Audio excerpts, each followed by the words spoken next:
CPI. What is your, answer to both these points?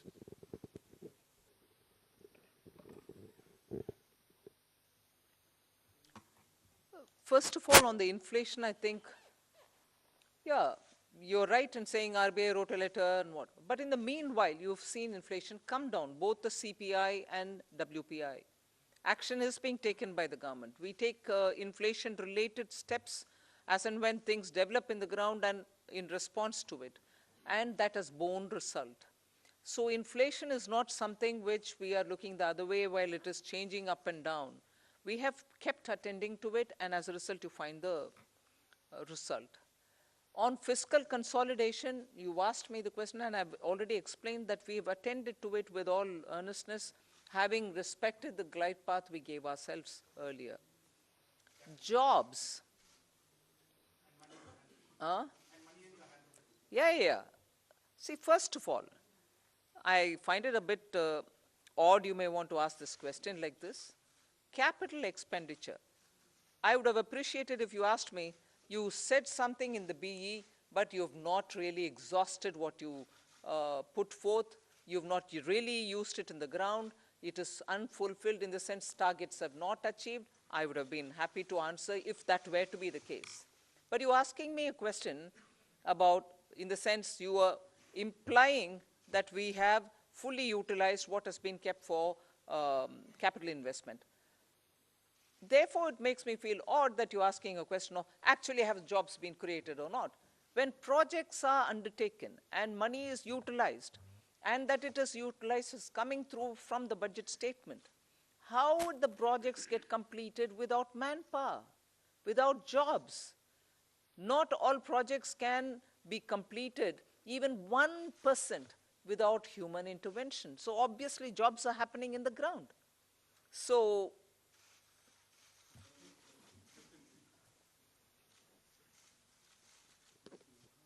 Ma'am, I want to ask you, ma'am here. Ma'am, I want to ask you what percentage of taxpayers had moved to the new tax regime in the last assessment year? And is there a number that you expect, 50%, 60%, whatever? And number two, ma'am, there's a specific mention for expenditure towards MSMEs. Now, is there an estimate of how much, what was the dues that companies had claimed as expenditure and which has not actually been paid to the MSMEs? Sanjay, you want to answer on? On your second question, that is on the MSMEs, well, we don't have that data. Certainly, we don't have that data. And it's not, I mean, we don't take that data from the taxpayers in their returns. So that data we will not have. But certainly, you know, we are all aware of this huge problem of timely payments not being made to the MSMEs. So in that direction, you know, this is certainly a positive step.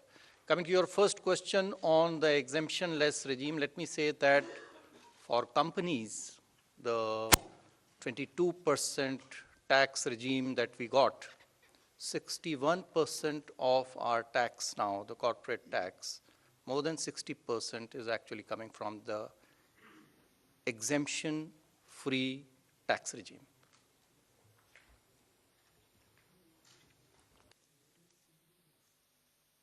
Individuals' data we will not have, but we are very hopeful that this particular scheme for individual taxpayers, the PIT, I think the majority would prefer. I mean, all of you, if you all do your own calculations, I think majority here would be now wanting to shift irrespective of their incomes and the deductions and exemptions that they claim. They would be finding it more attractive to shift to the new tax regime, majority of them.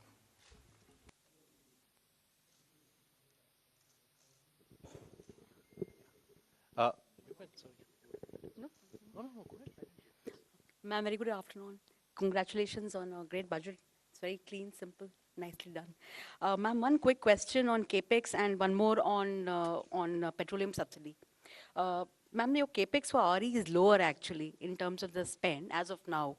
But the target is, you know, greatly stepped up for FY24. So what gives the confidence that it will be all utilized?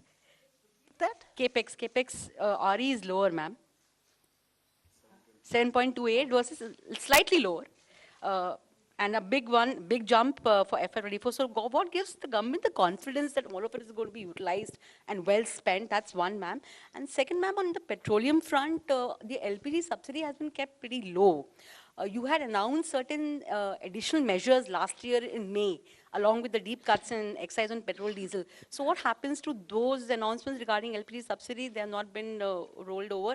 And plus, ma'am, there is a demand coming in from oil cores now after LPG losses that you have made good by giving them money, that something needs to be done on fuel also. So would the government What was consider? the last bit? Something has to be done for who? Basically, demand coming in from oil cores in terms of, Oil marketing companies. Yes, cash No, compensation the money for which is fuel. now being given is not for that. not for that, ma'am. So, all of that. So on your first question on capital expenditure.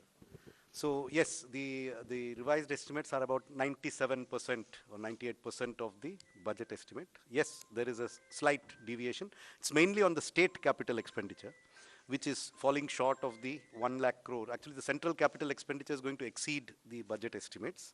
State capital expenditure is not expected to reach the 1 lakh crore figure because some portions of the state capital investment scheme have reform conditions. So some states have not been able to meet some of the conditions. Therefore, we expect, I think the figures are there, about 76% of the state capital expenditure scheme is likely to be spent. That's the revised estimate. So the shortfall is actually on the state side, not on the central side, point number one. What gives you the confidence for next year? I think if you look at the allocations that have been made, they've made in actually the increments are in 4 clear areas. One, railways. The railways has enough projects to absorb the additional capital expenditure. The second is highways. They have adequate projects running to absorb this capital expenditure. The third is states, 30,000 crores. Now, yes, there will always be a challenge, but I think the states are gearing up now. This 2 years of this experiment has helped them to improve their spending capacity.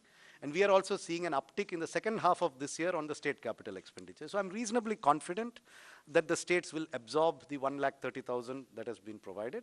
And the other big item on the central side is the petroleum capital expenditure, which is for retrofitting of refineries to meet emission standards and pollution standards, and partly for augmenting our strategic reserves. So I'm quite confident that we'll meet the expenditure targets. Please.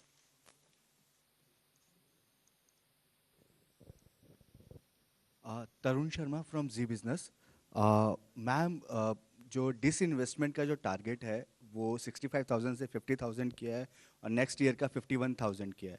तो ma'am, इससे हम ये समझें कि जो 2 government bank का जो privatisation होना था और जो 2 इंश्योरेंस कंपनीज का जो प्राइवेटाइजेशन होना था वो अब 2024 के बाद ही संभव हो पाएगा, उससे पहले नहीं हो पाएगा, क्योंकि मैम जो टारगेट ये कर रहे हैं. दूसरा सवाल मेरा संजय सर से है.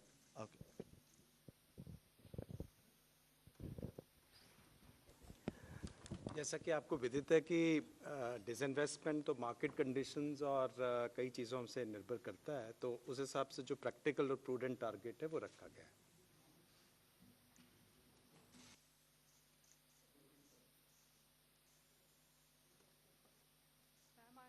From the New Indian Express. Ma'am, what was the need to lower effective tax rate for high income group at this point in time?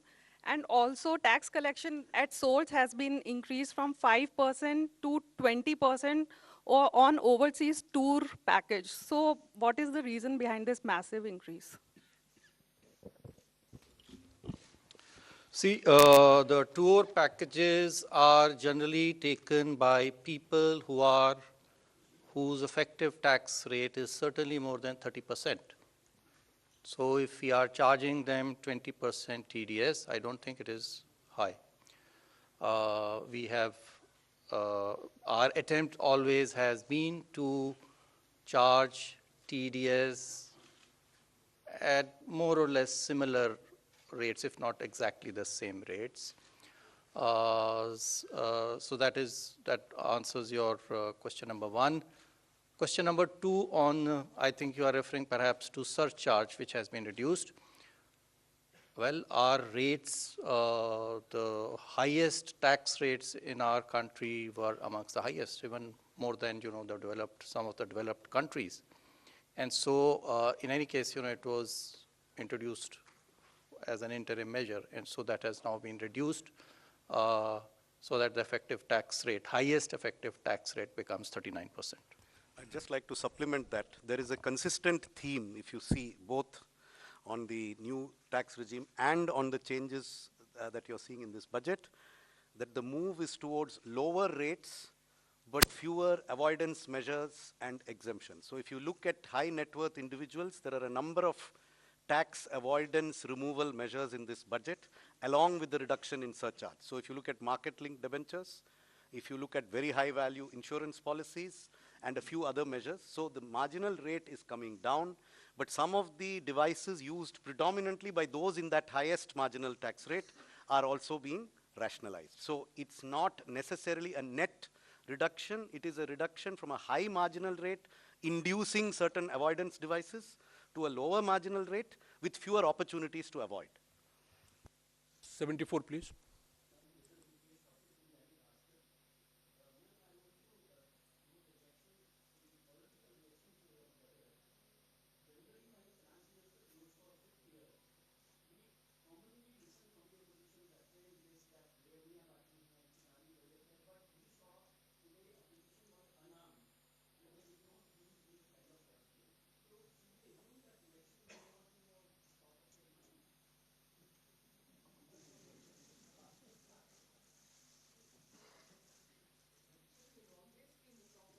One's mind being part of a political party. But consistent with what we believe, we placed our emphasis and priorities on those. And that's what you've seen in the budget.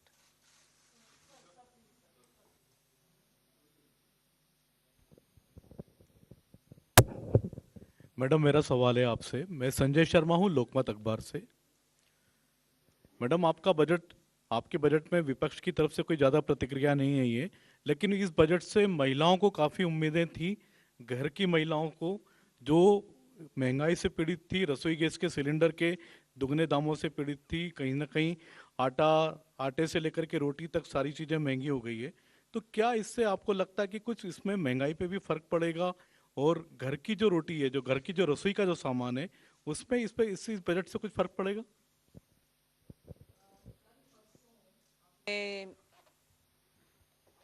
Government का निर्णय को देखे होंगे कि गेहूं के लिए market में रिलीज करने के लिए आदेश हुआ है, जिससे गेहूं के दाम कम होने के इतना क्लियर इंडिकेशन है, जिससे सीधा घर में रसोई में फर्क पड़ेगा ही पड़ेगा।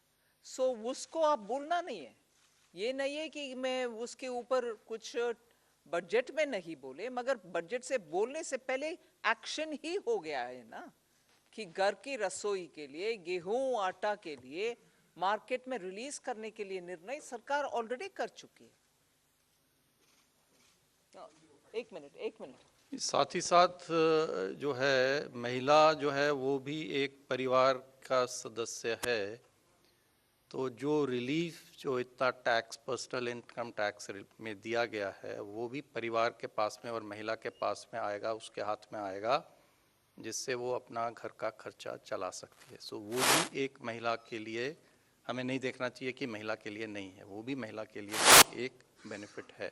गेहूं पुरुषों के लिए भी है और महिला के लिए टैक्स भी है। Hi ma'am, Meghna Mittal from ET Now. The fiscal glide path that you have given is 4.5% by 2025-26, which may be considered slightly bold, but does it also indicate your confidence in continuing tax buoyancy in the coming years? Somanathan has already answered it. Yes, tax buoyancy, as you saw even yesterday, GST collection figures have come. Direct taxation buoyancy is also observed in the current year. That is one thing. I think to the credit of this team, there's been a very robust management of macroeconomics. That certainly bears an impact. So all of us might talk about this particular step or that particular step, but I think together, revenue, expenditure, disinvestment, banking, all of us together have worked in such a way that where you can earn more through tax avoidance related measures, and similarly where you can bring in more people into the tax net, you are taking steps. Similarly, prudent ways of effective expenditure without cutting down expenditure, committed expenditure or other expenditure, are all ways in which you're making money mean more. And for every rupee that you spend, you get a better set of returns. So I think efficient management also has a very big role to play here. I just wanted to add to your question. The estimates in the budget, the revenue estimates in the budget, do not assume a buoyancy greater than 1 for the coming financial year. It assumes a buoyancy of 1. Gross taxes are expected to grow by the same 10.5%, by which we have estimated the GDP to grow, which is slightly lower than the figure implied by the economic survey. And therefore, we are assuming only a buoyancy of 1. But if the experience of this year is repeated next year, then it may in fact be more than 1. But we have taken a conservative assumption. And I think the very fact that the commitment to 4.5% was reiterated word by word in this budget gives you an indication that we feel that we have the means and the ability to reach that target by 2025-26.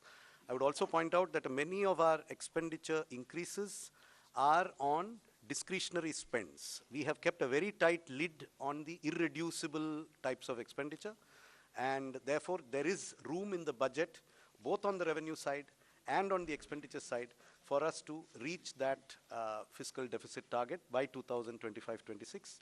And it is not likely that the finance minister has reiterated it in Parliament today. Ma'am, Timsi Jaipuria from CNBC TV 18.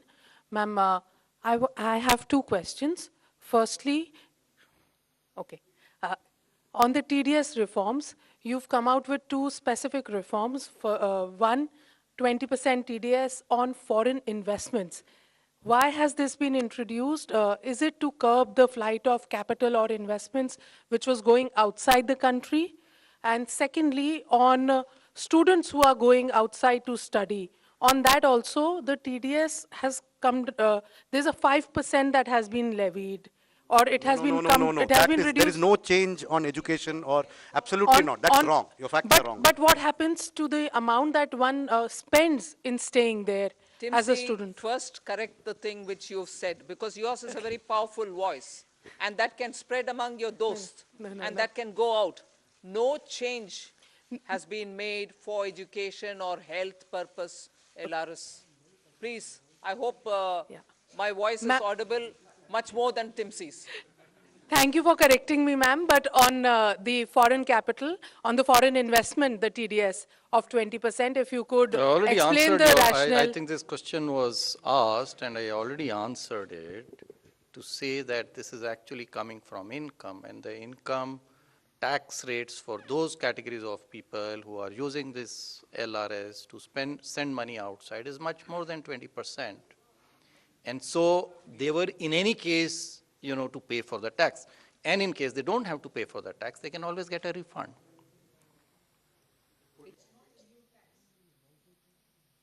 It is our impression, and there is enough information to indicate that there are quite a lot of people who are able to make these remittances, but whose tax returns are disproportionately low compared to what they send as remittances. Now that means if you don't collect the tax at source, you have to take measures later to catch them. That is much more difficult. If you are able to make remittances to invest in a property in Manhattan, or in a stock brokerage account in Dubai, or if you are going to take a 30-day tour of the world, almost certainly your effective tax rate will be 20%. So, yes. We have learned from both the economic survey and the RBI report that there's a lot of public investment and private consumption. Are you still happy with the private investment? Are you still expecting it to grow? Or do you think for the moment it is only public investment that will go on?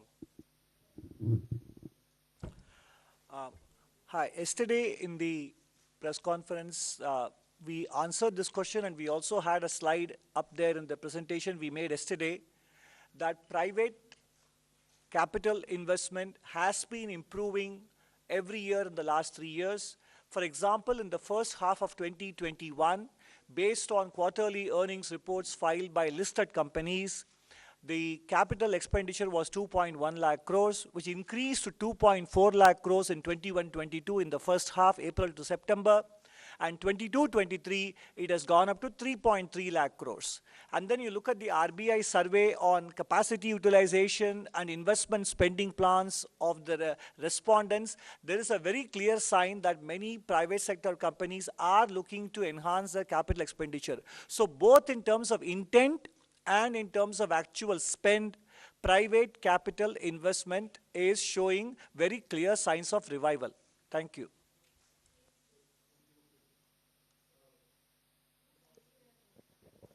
Ma'am, this is Ujjwal Narayan from Newsrise. Ma'am, this is your 5th budget, and when you started in the first budget, you talk about India reaching to a 5 trillion economy by 2025. So just I wanted to know what is the situation, because yesterday CA has put forward another goal post of becoming a 7 trillion economy in next 7 years. So what is happening to that target? That is my simple question. See, we are moving along to achieve our targets, both mine and his. We'll achieve, we'll achieve.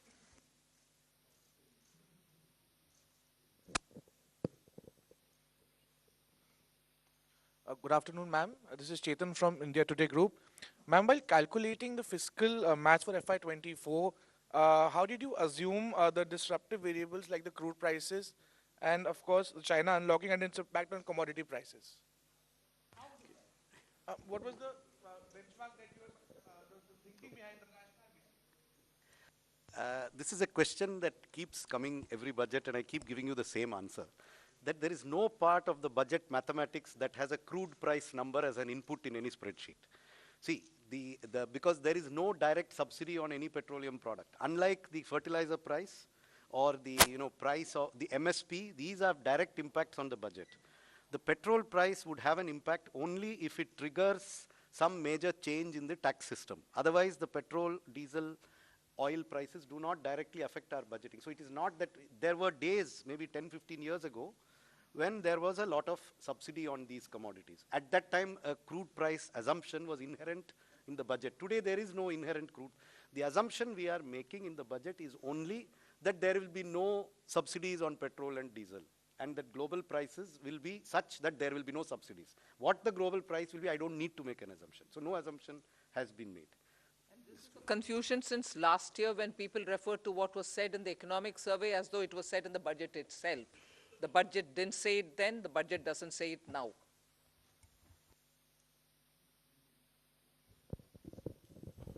मैं आमिर हूँ news nation से। पहला सवाल तो ये कि जब शुरुआत हुई थी एक तरह से मोदी सरकार की, तो कहा था कि अर्थव्यवस्था को बेहतर करने के लिए कड़वे घूंट पीने पड़ेंगे और बहुत ही कड़े मेजर्स लिए गए स्टार्टिंग में। लेकिन आज ये देख रहे हैं कि सरकार ने कड़वे घूंट पिए हैं जनता को खुश देखने के लिए।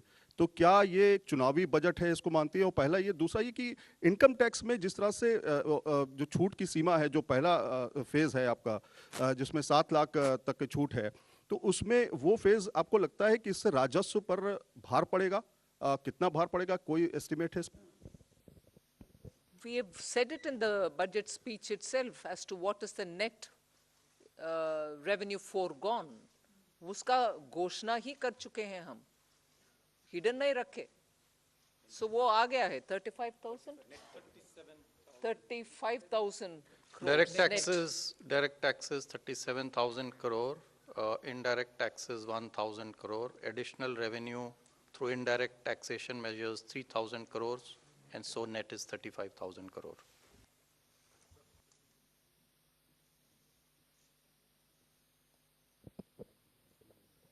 This is Anuradha from Economic Times. In your budget speech, ma'am, you spoke about the review of financial sector regulators. So can you elaborate a little bit more on that? something? Some of these exercises, when the regulations are brought in, they serve a purpose. Thereafter, the economy changes. So all the regulators have been doing it as part of their exercise, but there's a time now to take up a comprehensive review. And you will recall, RBI had formed a committee. They did it in 2020. They came out with a report in 2021. That is an ongoing process, and other regulators also will travel in that direction, that their regulations are what the economy needs today. Whatever tweaking is required, they will take up that steps. There's their own review, not by them.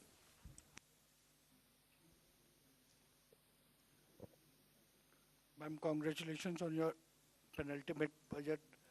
And ma'am, am I audible, ma'am? Congratulations on last full budget, and I just wanted to understand, you have mentioned, alluded to Banking Regulation Act Amendment and Banking Companies Act Amendment. Is it an indication that this year we'll see privatization on that front, public sector banking front? And if you could also throw some light on what kind of amendment it will undertake, apart from, allowing public sector bank for privatization. These measures are for improving the governance of the boards and then investors' protection, etc. These are not to do with any disinvestment or the privatization measures. These are the different set of measures. Over a period of time, the things have changed, and the Banking Regulation Act also fall in line, or not fall in line, has to be aligned with the present day needs, what the directors are, who can be there, what their terms are going to be. So those kind of amendments are there. And one component, of course, is on the investors' protection areas as well.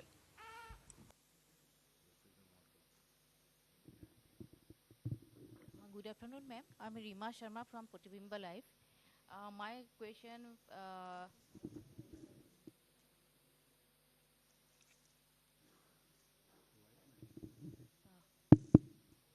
my question is regarding MSME sector in the Northeast, especially in Assam. During pandemic, that Assam handloom sector and bamboo sector badly affected. Many artisans forced to close their work. So in your budget, you have saying something, MSME sector, you have given some relief and widen the possibilities. So as Gamusa also getting GI tag this time, so do you have any special relief for the Assam and Northeastern artisans, especially in the handloom sector and bamboo sector?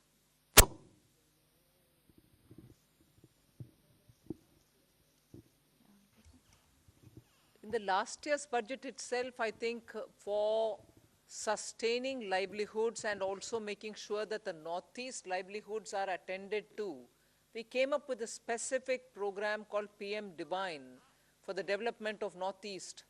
And that was executed through the Northeastern Council.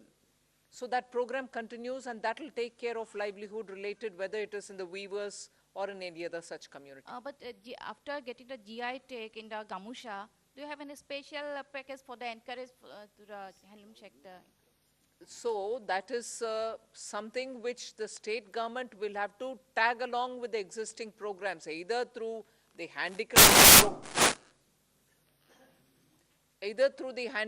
program, the artisan and other things that we're coming up with, for which the rules will come out, either they can use it, or the textile ministries. I'm sure they can always find out from the textile ministry for GI tagged Gamusha, they can ask for a dispensation. So this is possible, but that is for the state government to interact with the respective ministries. Can you a little bit elaborate what kind of I can't elaborate more, ma'am. You should ask the state government to deal with it for the respective ministry. In your budget relief, what kind of relief you have given? Can you little bit elaborate it? In my budget relief. The MSME sector. For MSME or for Gamusha or for GI, what are you asking? I'll send you some information. Ma'am, let's move on with other questions. Good evening, ma'am. Arup from Business Standard. Ma'am, in this year's fiscal policy statement also, you're speaking about unprecedented global headwinds and challenges. And again, you have not given forecast for the two succeeding years, in this case, FY 24-25 and 25-26, although you have an internal consolidation roadmap. So are we going to see this as a new normal where you're not amending the FRBM Act again, and you're not giving two succeeding years forecast, but you will continue having an internal roadmap? Yeah. Yeah, but you're not amending for the third consecutive year, you're not amending the FRBM Act, and you're not giving two succeeding years targets. Yeah, but we have given a glide path, and we are every budget stating whether we are aligning with the glide path given or not, right? So that pandemic was the new normal for 2 years, hasn't it been?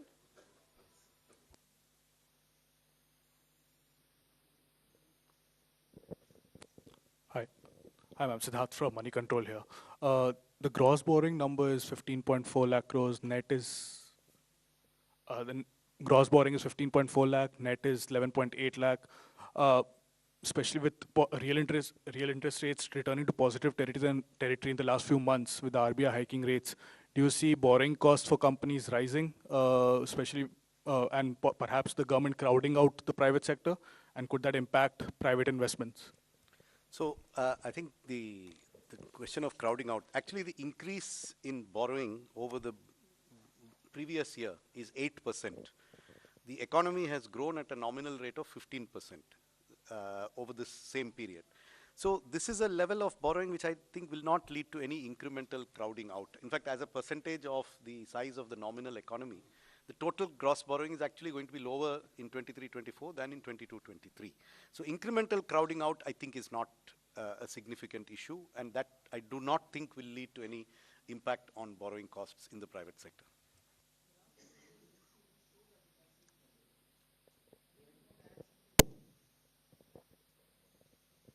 This is reiterating that point, that expect the required borrowings for the next year are of the same order what they are in the current year. Of course, the size of the economy has gone up. So it is not that the more money is being taken out of the savings which are available into the economy. So we don't see that impacting because it is of the same order. And even if you go 2 years back and just increase by nominal rates, the borrowings are, net borrowings are of the same order. In fact, they are less than 2% more than the actuals. The figures stated were, I think, for the BE, but actually it will be only, estimates are that it will be less than 2%. Economy is nominally expected to grow at more than 10.5%. So, I mean, that should answer your question. Ma'am, Ishwarya Paliwal from India Today. Ma'am, opposition parties have been calling this Nil Batta Sannata not good enough budget. Your comments? Follow your Hindi. Would you say that again? Ma'am, they said not good enough. Most of the opposition parties for the budget. Ma'am, your comment on that? For what reasons, if I may know? Not good enough for? What reasons, ma'am? If you would like to repeat their words. They have said, ma'am, most of the political parties. I'm saying, if you could please repeat their words and say, not good enough, for what reasons per se? They said nothing for the, they said nothing much for the middle class. What? Most of the, yeah, this is what those parties. Ma'am, do you believe India will remain a bright spot, ma'am? Please do. Next question, please.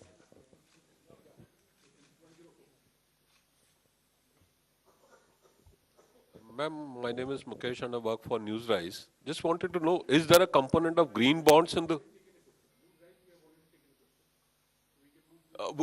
does it contain green bonds also? I mean, what would be the component of green bonds? Sovereign green bonds. Repeat your question, please. You interrupted me. So basically, in this overall gross borrowing that we have for the year, what component of that would be in form of green bonds? See, for the current year of $2 billion, one installment has already been done 1 week back, another one will be done a week later. So for the next, and the monies which we are going to raise now through these bonds, $2 billion, will be used for the projects which have been identified. And if those projects require in the pipeline that they require more money, then we will raise money through the green bonds, but that will be part of the overall borrowings which have been suggested.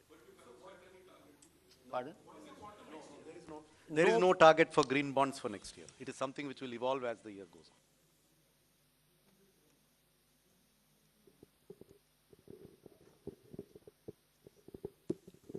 Ma'am, this is Primangshu from Anandabajar Patrika.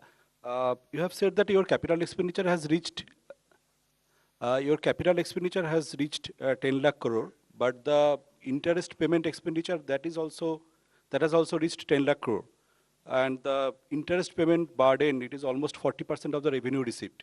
So do you think it is a matter of concern for?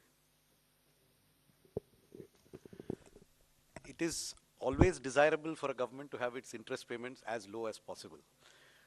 But you are aware of the reasons for which government had to borrow a lot over the last 3 years. And all that I can say is the borrowings have been used very constructively towards growth-inducing investments and have not been frittered away on unproductive expenditure. Therefore, if the economy keeps growing at the rate that it has started to grow at now, then this is unlikely to be an unsustainable debt burden. We are quite confident that the interest burden will gradually come down as the GDP keeps growing.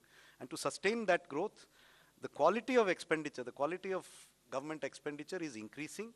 The revenue deficit is falling even faster than the fiscal deficit. So we are actually seeing an improvement in the quality of public expenditure, which will enable us to sustain this higher interest burden, which is a result of history, 2 years of COVID, where the entire globe has seen an increase in interest burden in all governments all over the world.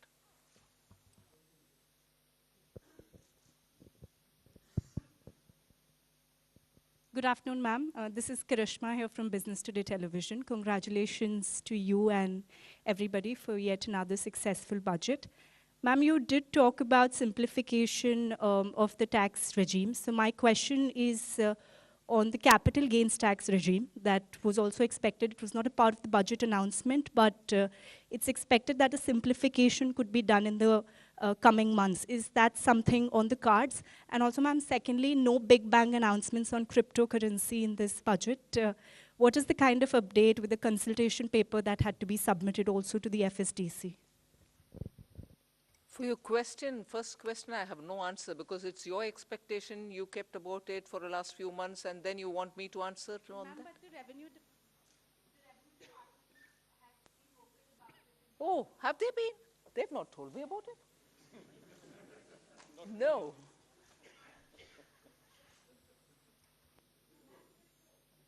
To say now. That's all right, but even then there's nothing to say now.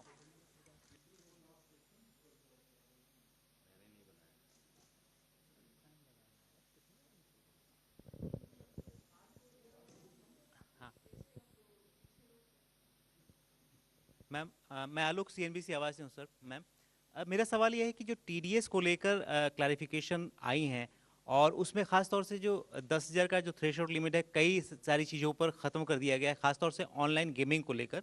इसके पीछे क्या reason है? Online gaming को लेकर अभी भी क्या सरकार काफ़ी कॉन्शियस है या ऐसा लग रहा है कि अभी भी टैक्स लीकेज है वहाँ से, या बाकी चीज़ों पर भी जो ख़त्म किया गया है ये TDS के लिए जो 10,000 का एग्जम्पशन, उसके पीछे क्या रीज़न है? देखिए TDS जो ऑनलाइन गेमिंग पे है अभी प्रत्येक विनिंग के ऊपर में था, लेकिन जो ऑनलाइन गेम्स हैं वो कई सारे गेम्स मिला करके एक सेशन बनता है। एक गेम कोई नहीं खेलता है, कई सारे गेम्स जो हैं एक साथ खेलते हैं। तो इसलिए जो TDS अब लागू होगा वो समस्त गेम्स पे सामूहिक रूप से जब नेट जो विनिंग होगा, जो वो अपने पैसा जो उनका जो एक अकाउंट में से वो निकालेगा, तभी उसके ऊपर में देखा जाएगा कि कितना उसने प्रॉफिट कमाया है, कितना उसका विनिंग हुआ है। उसके ऊपर में टैक्स जो है लगेगा और उसी के ऊपर में TDS भी लगेगा। और यदि वो 10,000 रुपये से अधिक है तो TDS पहले लगता था, अब वो 10,000 की लिमिट हमने हटा दी। तो लिमिट तो हटा दिया है, लेकिन ग्रॉस पे लगेगा और नेट पे लगेगा और प्रत्येक विनिंग के ऊपर में नहीं लगेगा। ये हमने बदलाव किया है। So 2 changes have been made. One is that the taxation will be on the net winnings, because in online games generally you play a series of games over days. You don't play it, just one game and like, you would be doing, say, race horsing would be, maybe once in a while. But this is over a period of time. So whatever are the net winnings, When you take that money from your account that you have made with the online gaming platform, the tax will be on that. So this is one change. The other change is that the TDS previously was on each winning, irrespective of the amount, on 10,000 and more. If the winning is 10,000 and more, so some of the online gaming companies were keeping winnings lower than 10,000, say 9,999. So that we have removed. So there is no now threshold on TDS. That is the second change.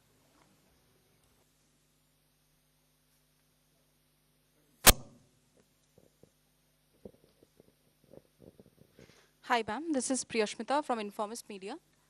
Ma'am, I wanted to know that there has been an upward revision in the small savings estimates for FY23. However, data suggests that there is a shortfall. So how do you plan to achieve it? Yeah, it's a good question, and I mean, it shows good awareness of our numbers. I'm happy to see people read our deep statements with so much attention. It is a good question. What I can say is the market borrowing number is completely firm. That will not change. The remaining numbers have a little bit of fluidity, whether it is small savings, state government provident fund is a very fluid number. See, because if state governments change that number, it affects the overall balance of our funding plans.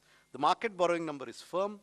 The small savings number is, there is traditionally a seasonality where a lot of small savings comes in the last quarter because people plan their taxes in the month of February and March. So there is usually an upsurge. Will it reach this number or not? You see, these numbers are subject to a number of assumptions. But we are confident that in aggregate, the other sources except market borrowing, the aggregate of them will be close to what we have estimated. And therefore, I don't think this will have any impact on markets. Now, in terms of small savings, again, the date from which these new schemes come into operation is yet to be decided. So there are a number of factors on which the small savings number could fluctuate. But I repeat, it will not affect the market borrowing numbers. No, she's talking about FY 22-23 is my impression. Current financial year. Yes, I'm also talking about that. Again, the next year, 14 months before the end of the year, I cannot be firm on next year's numbers, but they are as firm as we can make them 14 months ahead of time.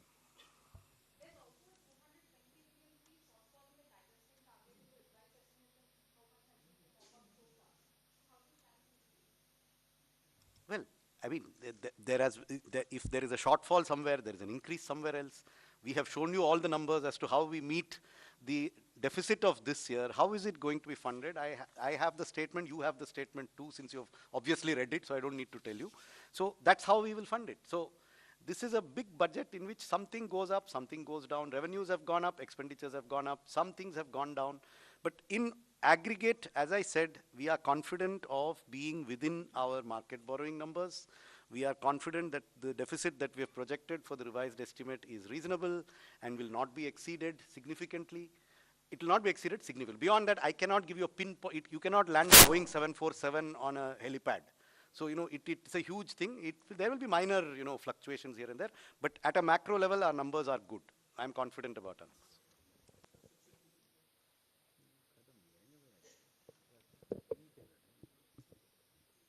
Ma'am नमस्कार, मेरा नाम महावीर सिंह है, freelancing करता हूँ। दो छोटे से स्पष्टीकरण चाहिए थे। एक तो 7 लाख रुपए तक की आय जो आपने कर मुक्त की है, वो दोनों उसमें है, पुराना और नया, या सिर्फ नए में है? ओके। और एक आपने घोषणा की कि जो गाड़ियों के स्क्रैप के लिए सरकार कोई सपोर्ट कर रही है, उसके पीछे क्या मंशा है सरकार की? क्यों इस तरह के उसको बढ़ावा दे रही?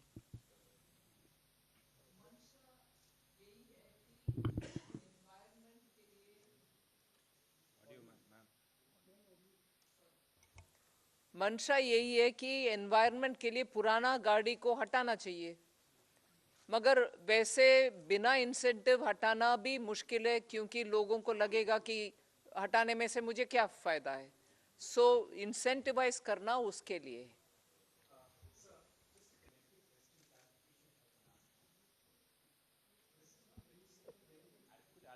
Scrapping of vehicles and replacement of vehicles as well. What is the kind of outlay that will be there and that we'll see in the coming fiscal? See, there are two parts to it. For the central government, all central government vehicles that are beyond the 15-year age limit will be scrapped. Those of them that need to be replaced will be replaced. This money is provided for in different departmental budgets because it is not a macro number that is planned centrally. The number is significant. It exceeds 1,000 crores. What it exactly is, I also don't know. I'd have to add it up from several books. For state governments, we are making this part of the scheme for state capital investment. If they need to replace old state government vehicles, then that support will come from this scheme. And they have to meet certain conditions on meeting the national scrapping policy. The aim is to get rid of polluting old vehicles in the government sector.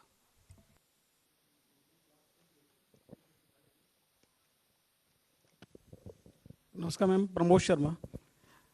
Ma'am, प्रधानमंत्री जी का नारा है कि local for vocal, लेकिन जो online platform है फ्लिपकार्ट और Amazon, इनके चलते जो छोटे छोटे दुकानदार हैं उनका कारोबार प्रभावित हो रहा है। तो सरकार की कोई ऐसी योजना है कि फ्लिपकार्ट और अमेजन से भी सरकार को कुछ नहीं मिल रहा है टैक्स जो मिलना चाहिए, तो ऐसा कुछ इन पे कुछ लगाने का जो लोकल फॉर लोकल के लिए तो जेम में पोर्टल में एमएसएमई को स्थान मिल रहे हैं। वो उनके अपने प्रोडक्ट्स को उनके द्वारा मार्केटिंग आउटरीच करने के लिए government e market place provision दे रहा है। सो उनके लिए पॉजिटिव एक्शन है उधर।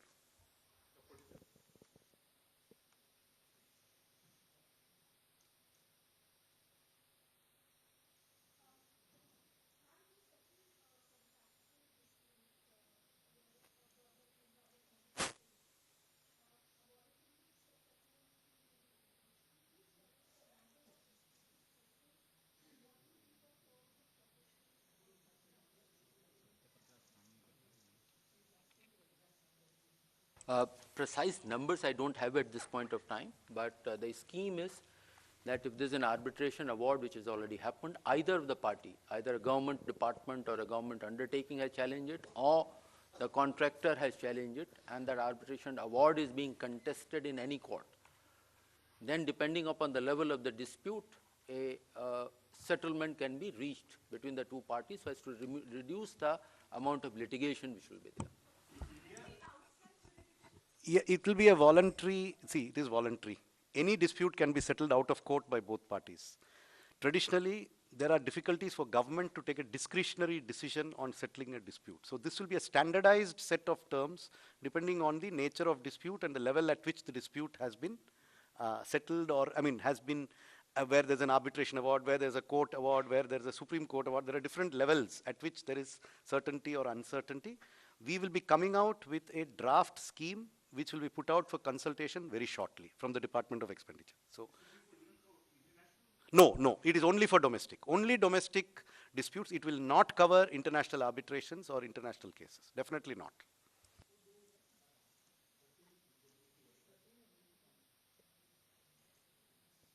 Thank you.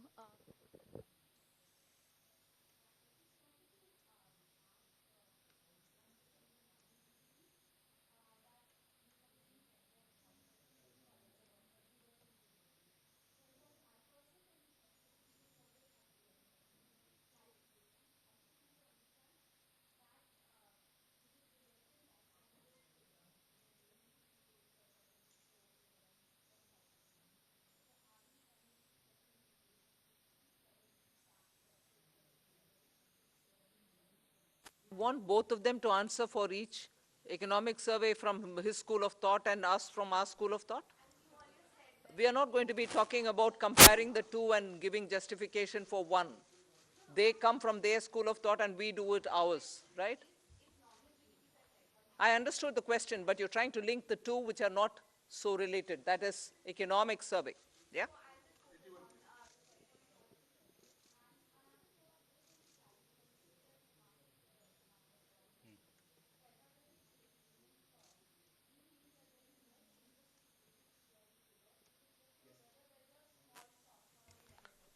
That is exactly what I mean. The dated security figure will not change regardless of changes in the other figures. That's your second question.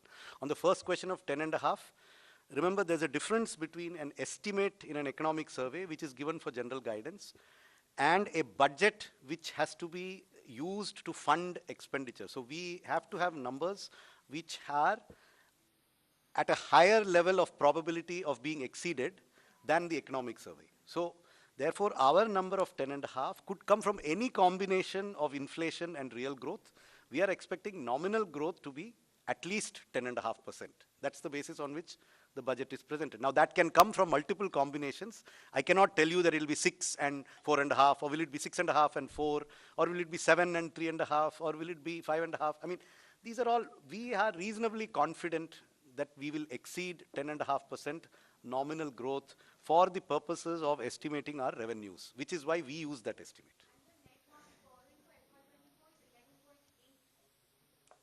Whatever is stated in the budget speech, it is there, it is 11.8, it has been stated in the budget speech, and I know you have read this statement, so it is there, 11.8.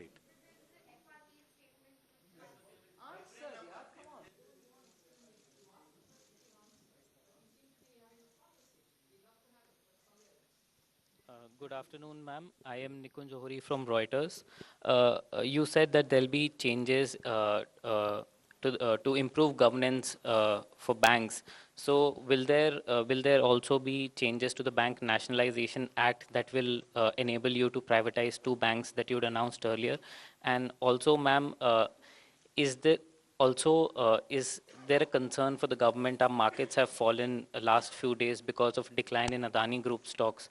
So is that a concern for the government, because retail investors have also been impacted significantly because of this? I had answered that question earlier, that the proposed amendments have nothing to do with disinvestment or privatization of the bank. That is a separate chapter.